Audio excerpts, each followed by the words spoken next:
તો મંત્રી ઋષિકેશ પટેલ હાલમાં કરી રહ્યા છે પ્રેસ કોન્ફરન્સ, સીધા જ જઈએ. પ્રસ્તાવ પસાર કરી અને એમના કુટુંબીજનોને આપણે મોકલી આપીશું. સાથે સાથે બે મહત્વની જાહેરાત પણ કરવામાં આવી છે. જે મહાનગરપાલિકાઓ નિર્ણય થયો હતો કે મહાનગરપાલિકાઓ બનાવવાની છે, એને આજે કેબિનેટે મંજૂરી આપી અને મંજૂરીના અર્થે ટૂંક સમયમાં કદાચ આજ અથવા તો કાલ એ નોટિફિકેશનની તૈયારીઓ કરી એ નોટિફિકેશન બહાર પાડવામાં આવશે, જેનાથી આવતા સમયની અંદર આ નવી મહાનગરપાલિકાઓ અસ્તિત્વમાં આવશે. અસ્તિત્વમાં આવેલી આ 9 મહાનગરપાલિકાઓ થતાં ગુજરાતનો અર્બન વિસ્તાર 50% કરતાં પણ વધી જશે અને એના કારણે અર્બન વિસ્તારમાં આ મહાનગરપાલિકાઓના કારણે આઉટર સ્કર્ટની અંદર એટલે કે આજુબાજુના વિસ્તારો કે જે ડેવલપ થયા હોય એમાં ગામડા પણ આવી જાય, નગરપાલિકાઓ નજીકની હોય, તો એવા તમામ ગામડાઓ અને નગરપાલિકાઓ જોડી અને મહાનગરપાલિકા થતાં વધુ સત્તા, વધુ કાર્યક્ષમતાથી, સુનિયોજિત આયોજનથી એ શહેરોનો વિકાસ થાય અને શહેરો એ કોઈ પણ રાજ્ય માટે એ ગ્રોથ એન્જિનનું કામ કરતા હોય છે અને સૌથી વધુ અર્બેનાઇઝેશન ગુજરાતમાં છે. આ બધી નગરપાલિકાઓ નાની હતી, અ વર્ગની હોય, બ વર્ગની કે ક વર્ગની, પરંતુ જ્યાં એકબીજાના વિકાસ એકદમ અડી ગયો હોય, ગામડાઓ સુધી પહોંચી ગયો હોય નજીકના ગામ, એવા તમામ ગામોને આવરી લઈ આ 9 મહાનગરપાલિકાઓ નક્કી કરવામાં આવી છે. જે આવતા સમયની અંદર 3 નોટિફિકેશન એના બહાર પડશે કે જેમાં લાર્જર અર્બન એરિયા મોટા શહેરી વિસ્તાર તરીકે નોટિફાઈ કરવામાં આવે છે. ત્યારબાદ આ વિસ્તારોને જીપીએમસી એટલે કે ગુજરાત પ્રોવિન્શિયલ મ્યુનિસિપલ એક્ટ 1949 લાગુ પાડવામાં આવશે અને વહીવટદારની નિમણૂક કરવામાં આવશે.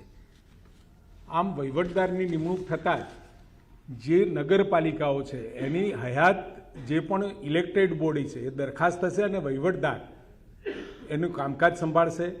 એની વોર્ડની રચના અને એની વોર્ડની રચના સાથે એના સીમાંકનથી લઈ અને તમામ બાબતો એ નક્કી કરી અને એના પછી મહાનગરપાલિકાની ચૂંટણી માટે એ સજ્જ થશે. આમ એકંદરે જે આખો આ જે ક્યારનો લગભગ ભૂપેન્દ્રભાઈએ આ 9 મહાનગરપાલિકાઓ નક્કી કરવાનું જે દિવસે નક્કી કર્યું હતું ત્યારથી જ આ વિસ્તારોની અંદર ખૂબ ખુશીની લાગણી હતી.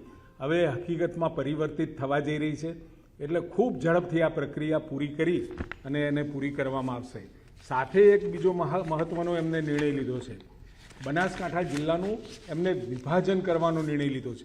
એરિયાની દ્રષ્ટિએ અને વસ્તીની દ્રષ્ટિએ 14 તાલુકા ધરાવતો આ સૌથી મોટો જિલ્લો હતો, એટલે સ્વાભાવિક કે એક છેડાથી જે હેડક્વાર્ટર સુધી પહોંચવામાં ખૂબ મોટું 35 થી 85 કિલોમીટર સુધીનું લાંબુ અંતર કાપવું પડતું હતું, હવે ટૂંકું થશે. અને આ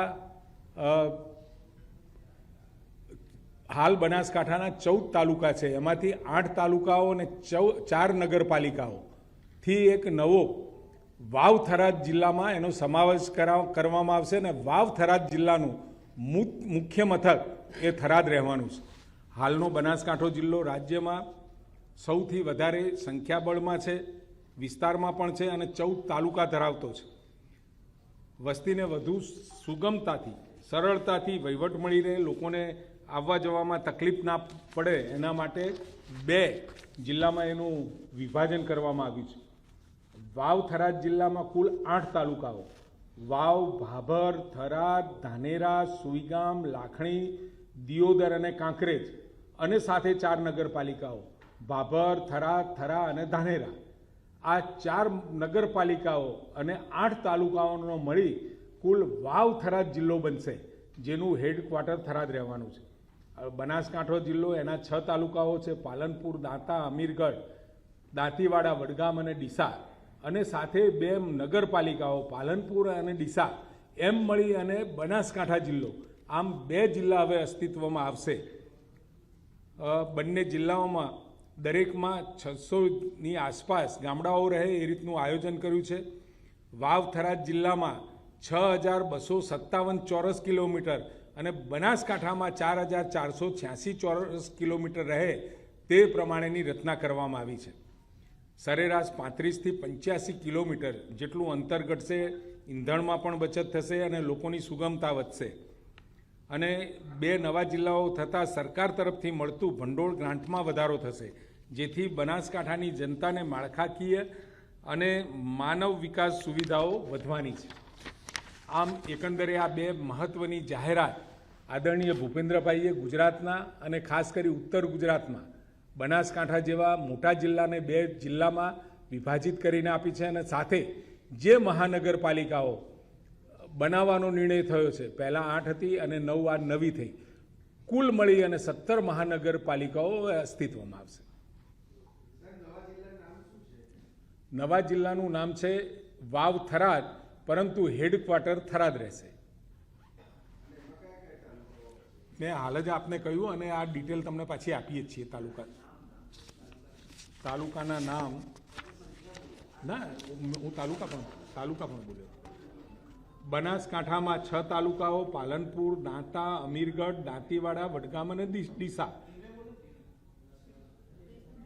2 નગરપાલિકાઓ પાલનપુર અને ડીસા.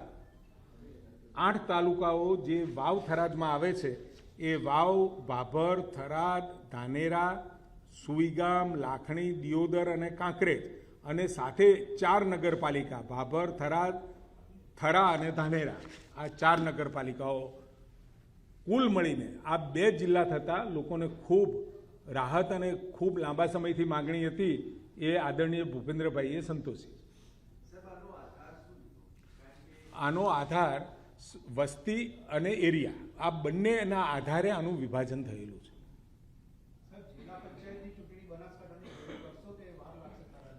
નહીં, હવે આખું જ્યાં સુધી આ જિલ્લા, એનું સીમાંકન, વહીવટી મહેકમ, એની ઓફિસ, આ બધું નહીં થઈ જાય ત્યાં સુધી એની ચૂંટણીઓ નહીં થાય.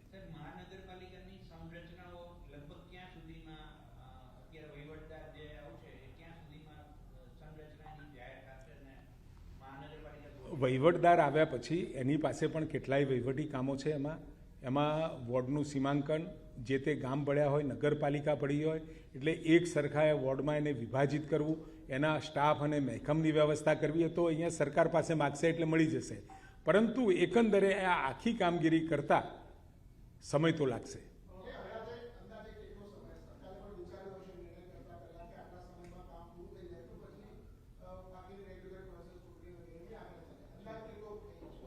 અંદાજિત આ બધું કામ કરતાં એક અંદાજ એવો છે 8 થી 9 મહિનામાં આ કામગીરી પૂરી થાય.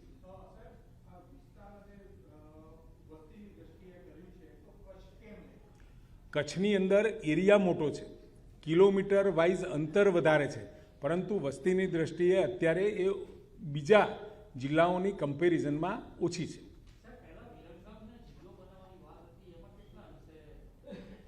અત્યારે આ જાહેરાત કરી છે એટલે એમાં કોઈ વાત નહીં એવું માની લેવાને કારણ છે.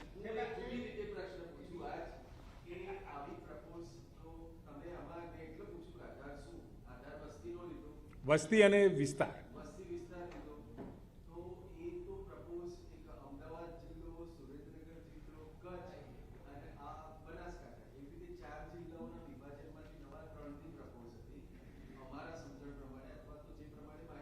અત્યારે આ જ સમજણ છે.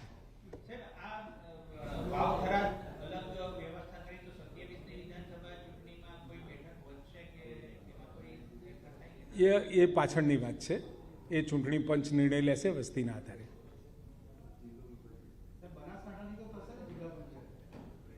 બનાસકાંઠા એટલે પાલનપુર, બંનેના વિસ્તારો આઈડેન્ટિફાઈ કર્યા છે, તાલુકા, નગરપાલિકાઓ, અને એની સાથે એનું સીમાંકન ફરી તે થશે નગરપાલિકા પાલનપુરની છે કે ડીસાની છે, તો એ એના પ્રમાણે રહેશે.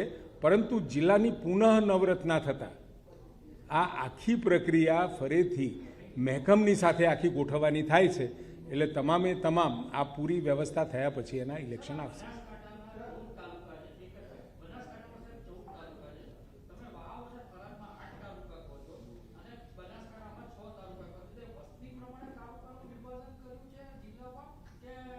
વિસ્તાર અને વસ્તી બંને, અને એવરેજ જે ગામોની સંખ્યા છે એ લગભગ સરખી રહે એ રીતે. કેબિનેટમાં જ 2 મહત્વના નિર્ણય હતા જે આપ સમક્ષ પ્રસ્તુત કરી રહ્યો છું.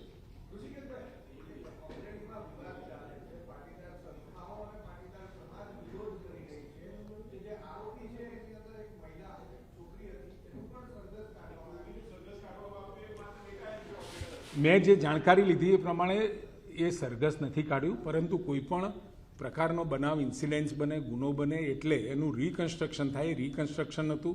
તમે કદાચ જોયું હશે તો પોલીસ અથવા તો આરોપીઓ જે અત્યારે નોંધવામાં આવ્યા છે, ક્યાંય તમને એવી બોડી લેંગ્વેજ પણ જોવા નહીં મળે કે એમના ઉપર ક્યાંય બળજબરી થઈ હોય, અત્યાચાર થયો હોય, પરંતુ ઘટનાનું પુનઃ કેવી રીતે થઈ એનું રિકન્સ્ટ્રક્શન હતું.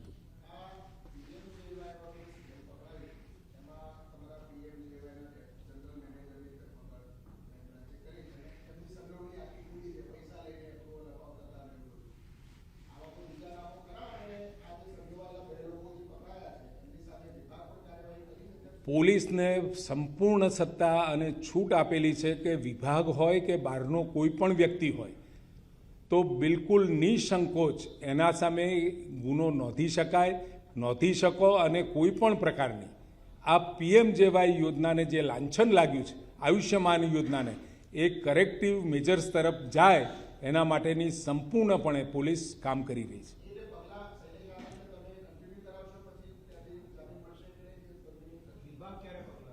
વિભાગ ચોક્કસ પગલાં લેશે. પોલીસના રિપોર્ટના આધારે વિભાગ ચોક્કસ પગલાં લેશે. એના સામે ટર્મિનેટ કરવાના હોય તો ટર્મિનેટ પણ કરવામાં આવશે.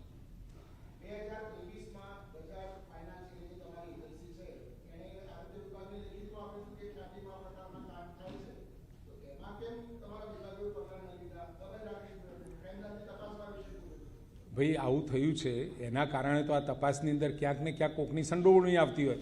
પત્ર આપવો અને એના ઉપર એક્શન ના લેવાવું એ પણ વન ઓફ ધ કોઝ એમને ગણ્યું છે.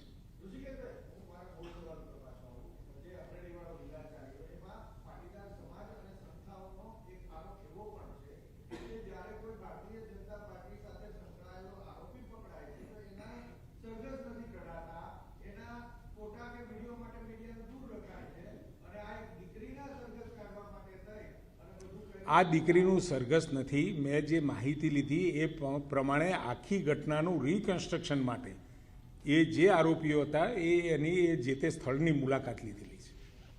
ચાલો, થેન્ક યુ.